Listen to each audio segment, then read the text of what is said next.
nós seguimos com liberdade de opinião, saímos do Rio de Janeiro, vamos direto agora a Brasília para conversar com o jornalista Alexandre Garcia. Alexandre, bom dia, boa terça-feira, hein? Bom dia, nós vamos à conversa sobre vacinas. Pois é, tem sido o assunto predominante aqui, provavelmente será, não é, Alexandre? Durante muito tempo, né? Já são 24 estados, além do Distrito Federal, com as respectivas doses da vacina contra a Covid-19 distribuídas a partir de ontem de manhã. A previsão era de que a vacinação começasse ontem por volta das 5 da tarde. Foi a previsão dada numa reunião feita pelo ministro da Saúde, Pazuello, com governadores de estado em Guarulhos, ontem de manhã em São Paulo, no galpão do SUS, ali pertinho do aeroporto. Mas a vacinação acabou adiada em alguns estados, porque as vacinas demoraram para chegar. Apesar disso, o ministro da Saúde, Eduardo Pazuello, negou atraso na distribuição das vacinas e ele disse que a campanha que deveria começar amanhã, quarta-feira, 10 da manhã, mas foi antecipada para ontem, segunda-feira, 5 da tarde, foi antecipada por pedido dos governadores. Nós tínhamos uma previsão de fazer toda a logística hoje e os estados fazerem a logística amanhã para os municípios. E a partir daí a gente iniciar a campanha na quarta-feira. Os governadores, em comum acordo, me solicitaram que eu acelerasse ao máximo a distribuição para que eles pudessem começar imediatamente ainda hoje. Então, aquilo que era planejado até hoje, às 8 horas da manhã, para acontecer durante o dia, está sendo encurtado para poder atender o pedido dos governadores. Alexandre, esse atraso que ocorreu na entrega das doses para alguns estados pode ser considerado um problema de logística ou algo normal numa operação tão grande para a distribuição de tantas vacinas para tantos lugares ao mesmo tempo? Eu vou resumir isso num aparente paradoxo, né? Houve atraso na antecipação. Foi isso que aconteceu, porque o dia D seria amanhã. O dia D é amanhã e a hora H é 10 horas de amanhã. Foi antecipado, virou dia D menos 2, né? Aí acumulou tudo. No acúmulo, imagina só que o ministro Lewandowski pediu o programa já estava todo pronto. De repente, na última hora, o programa é todo refeito para entregar tudo, né? Na medida em que o governo federal entrega para os governadores e os governadores, por sua vez, no dia seguinte, entregam para os prefeitos. E no outro dia começa a vacinação. Mas embolou tudo, né? Por quê? Igor Gadelha esclareceu isso ontem, né? Conversando com o governador Wellington Dias, que tentou demover a afoiteza do governador Dória de ser o primeiro e tal, né? Mas não conseguiu demovê-lo. O governador chegou a dizer que estava numa disputa com o presidente da República, né? Então os governadores pediram, olha, fica mal para a gente, como disse um dos porta-vozes dessa insatisfação dos governadores, o governador de Goiás, Ronaldo Caiado, disse, olha, fica parecendo que nós somos os governadores de segunda classe. Dória é o número 1, nós somos de segunda classe. Então, aí, de comum acordo com o governo federal, houve essa antecipação para amanhã de segunda-feira, de ontem, né? O governador Dória acusou o toque, né? O touché. Ele disse, olha, o governo federal está querendo me desqualificar perante os outros governadores, né? Na verdade, foi uma ação dele que não foi bem recebida pelos governadores. Então, tiveram que antecipar, improvisadamente, né? Houve uma improvisação de última hora. E ainda assim, essa improvisação deu certo, né? As vacinas estão nos estados. Hoje, aqui, por exemplo, a vacinação já deve ter começado nos hospitais, né? Como se sabe, a prioridade é dos profissionais de saúde, né? que foi seguida lá em São Paulo pelo governador Dória, vacinando a enfermeira, né? E, enfim, a política, como o Igor Gadelha esclareceu, né? Naquela entrevista reveladora com o governador do Piauí, de que Dória está numa disputa com o presidente Bolsonaro e vice-versa, né? A recíproca é verdadeira. Então, é uma política que atrapalhou a logística normal, os planos, e tiveram que antecipar tudo, né? Mas, enfim, as vacinas estão chegando e isso é o importante. Alexandre, o Supremo Tribunal Federal ontem reagiu a uma afirmação que é feita frequentemente pelo presidente Jair Bolsonaro de que o Supremo teria proibido o governo federal de atuar no enfrentamento da Covid-19. O Supremo emitiu uma nota assinada pela Secretaria de Comunicação em que diz, entre outras coisas, que é de responsabilidade de todos os entes da federação adotarem medidas em benefício da população brasileira. Ou seja, estados, municípios e a União devem determinar como vão atuar no enfrentamento ao novo coronavírus. Recentemente, estava até lembrando com o Sidney agora, numa entrevista semana passada, o presidente Jair Bolsonaro disse que se dependesse do Supremo, ele poderia estar na praia tomando uma cerveja. Como quem diz, olha, o Supremo me alijou de qualquer possibilidade de adotar qualquer medida contra o coronavírus, para combater a pandemia. O Supremo Tribunal Federal, Alexandre, tirou o presidente Jair Bolsonaro do jogo e transferiu tudo para estados e municípios? Ou este é um argumento utilizado pelo presidente Bolsonaro para tentar se esquivar de eventuais responsabilidades? Ele chegou a dizer que foi proibido pelo Supremo. Bom, vamos ao original, ao princípio, né? A nota do Supremo do dia 15 de abril, às 20 horas e 37 minutos, esclarecendo o resultado da votação daquele dia numa ação do PDT, né, para tirar poderes do presidente da República em relação à administração da pandemia. Essa nota é praticamente uma ementa, que é o resumo do que foi o julgamento, né? E foi a nota através da qual o Supremo deu conhecimento à nação de sua decisão. A nota explica que o Partido Democrático Trabalhista argumentava que a redistribuição de poderes da política sanitária, introduzida pela medida provisória 926, que virou Lei Federal 13.979, interferiu no regime de cooperação entre os entes federativos, pois confiou à União as prerrogativas de isolamento, quarentena, interdição de locomoção, de serviços públicos e atividades essenciais e de circulação. Nota do Supremo, quase o resumo, né? A ementa, né? Não exatamente a ementa, mas é o resumo do julgamento. Aí diz a nota: a maioria dos ministros aderiu à proposta do ministro Edson Fachin sobre a necessidade de que o artigo 3º da lei tal, né, que é baseada na medida provisória, a fim de deixar claro que a União pode legislar sobre o tema, mas, né, como eu sempre digo aqui, o que vale é o que vem depois do mas.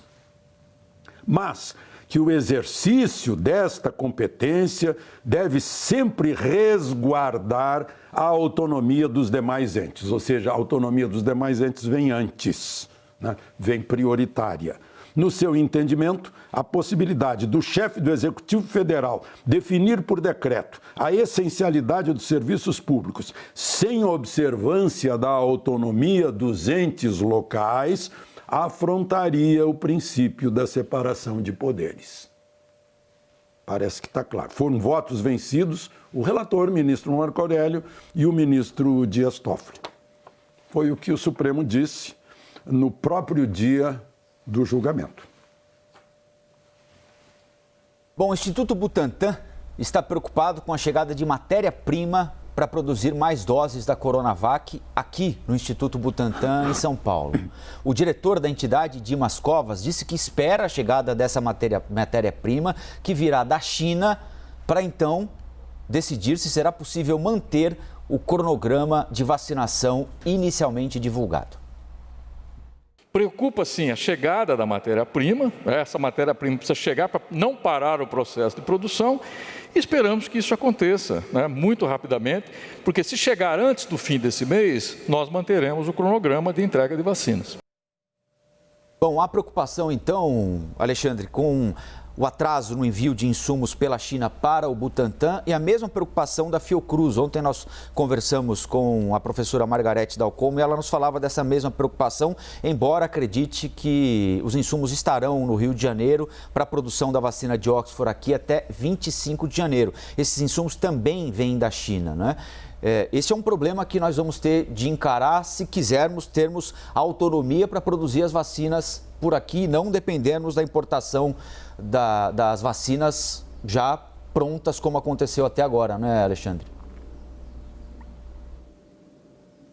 Pois é, o governador me mandou uma peça publicitária sobre a vacina. O que me chamou a atenção é que em nenhum momento chama de vacina Coronavac ou produzida pela Sinovac, só fala em Butantan, né? Eu fiquei convencido de que o Butantan tem todas as condições de produzir sozinho a vacina. E agora vejo que não é, né? A gente está dependendo nesse momento dos dois países de maior população do planeta Terra, né? Eu até nem sei se estão empatados ou não em 1 bilhão e 300, 1 bilhão e 400 milhões de chineses ou indianos, né? E eles têm as prioridades deles. A China está tranquila lá com esse coronavírus, né? Mas a Índia não. A Índia está querendo, numa primeira fase, imunizar 300 milhões de indianos. Isso é bem mais que a população brasileira, né? Então, a Índia tem lá as suas prioridades. E tem um contrato com o Brasil, com a Fiocruz, né? O contrato é com a Fiocruz paga 56 milhões de reais, 10 milhões e 500 mil dólares, por 2 milhões de doses de vacina, o que dá $5,5 o preço de cada dose, né? Isso é um preço que eu acho que é mais ou menos metade da outra. Mas, enfim, e a gente está dependendo da Índia, né?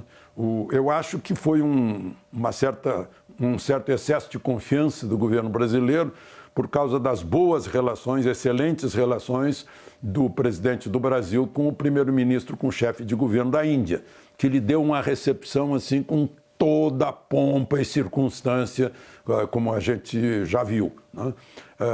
Então, talvez confiando nisso. Mas ele mandou o seu embaixador ontem de manhã conversar com o presidente. A gente não sabe exatamente em que situação estão as tratativas, mas parece que há a perspectiva de que, pelo menos diz o ministro da Saúde, que a entrega vai começar nos próximos dias, né? Desses 2 milhões de doses, né? Há vacinas que vieram prontas da China para o Butantan e há vacinas que virão prontas da Índia, né? E depois tem os insumos para a produção aqui. Mas aí fica a pergunta de fundo, que ainda não foi feita. Talvez os brasileiros estejam fazendo. Será que nós não temos competência para produzir a nossa vacina, né? A nossa vacina, nós tantas vezes já produzimos, tivemos tantos avanços, né? Aí é mais uma demonstração de que nós dependemos, sim, da ciência e tecnologia e estamos atrasados e os outros avançam numa proporção geométrica enquanto a gente dá passos aritméticos, né, a cada ano, né? Talvez isso nos dê uma sacudida maior, todos os anos temos uma sacudida semelhante, né? Cada vez que se faz um PISA, a gente vê que nós não temos sequer a base, a coisa mais elementar, para entender o que se lê, né? Ou para fazer uma operação simples de regra de 3. Né? E eu estou falando agora de ciência e tecnologia e da nossa capacidade de produzir a nossa vacina e de vender a nossa vacina, mas dependemos dos chineses, que estavam lá atrás da gente quando eu era jovem, lá atrás, né? Os indianos idem deram colônia inglesa, né? A China, todo mundo, todas as potências europeias tomando conta de áreas da China, né? E a China se reergueu investindo em ciência e tecnologia, né? Aprendendo a fazer e fazendo. Que isso seja uma boa lição para nós. Bom, por falar na Índia, Alexandre, o governo federal está preocupado com planos da Índia de priorizar a exportação de vacinas contra a Covid para países vizinhos, não é? O que geraria um novo atraso na remessa daquele lote de 2 milhões de doses aqui para o Brasil. O ministro da Saúde, Eduardo Pazuello, diz que a chegada das doses das vacinas que virão da Índia deve ocorrer nos próximos dias. Este atraso no envio das vacinas aqui para o Brasil, Alexandre, a expectativa inicial era o desembarque dessas vacinas aqui no final de semana, não aconteceu, agora não há uma data específica. Arranha a imagem do ministro da Saúde, Eduardo Pazuello, de especialista em logística. É uma falha nossa, uma falha do Estado brasileiro, ou é algo inerente a uma negociação complexa que envolve um país com tanta gente que também precisa imunizar primeiro os seus e depois os vizinhos ali para tentar diminuir também a perspectiva de contaminação a partir das suas fronteiras? Eu não sei se foi o Nelson Rodrigues que disse que aqui no Brasil o sucesso de alguns é considerado pecado, né? Aí cai todo mundo em cima. Como ele brilhou, ministro Pazuello, na logística da Operação Acolhida, na logística dos Jogos no Rio de Janeiro, nesses últimos meses na logística em relação aos prefeitos que o elogiam, aos governadores também, como a gente viu no evento de ontem em Guarulhos, né? Então procura-se arranhar a imagem de Pazuello como especialista em logística, né? Sim, houve um engano, né? Uma expectativa que não foi preenchida a ponto de estar o avião lá no saliente nordestino, lá em Natal, pronto para decolar em direção à Índia, né? para buscar as vacinas, e as vacinas não vieram. Houve alguma coisa, houve uma pedra no meio do caminho, né? A Anvisa estava comprando, também a expectativa pode não ter sido da Anvisa, né? Enfim, aconteceu isso sim, né? Como eu disse na resposta anterior, provavelmente a expectativa a amizade entre os dois chefes de Estado vai facilitar as coisas, né? Embora a Índia tem inimigos na fronteira, né? Paquistão, né? E aí tem os seus aliados. E provavelmente, os aliados estão mais próximos, né? O Brasil está distante, né? Foi assim que o Brasil ajudou a Argentina na Guerra das Malvinas, né? A Inglaterra continua aliada, mas estava a 10 mil quilômetros. Então, as decisões de Estado, né? Os interesses, em primeiro lugar, claro, a Índia está cuidando, em primeiro lugar, do seu próprio interesse.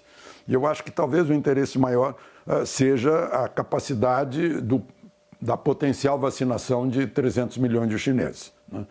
Mas, havendo estoque, agora o ministro Pazuello disse que vai chegar nos próximos dias, vamos esperar que cheguem essas vacinas, né? E se nós tivéssemos a nossa, não estaríamos nessa dependência. Então, Alexandre, um ótimo dia. Nós voltamos a conversar amanhã aqui no Liberdade de Opinião. Combinado? Aproveitem a terça-feira.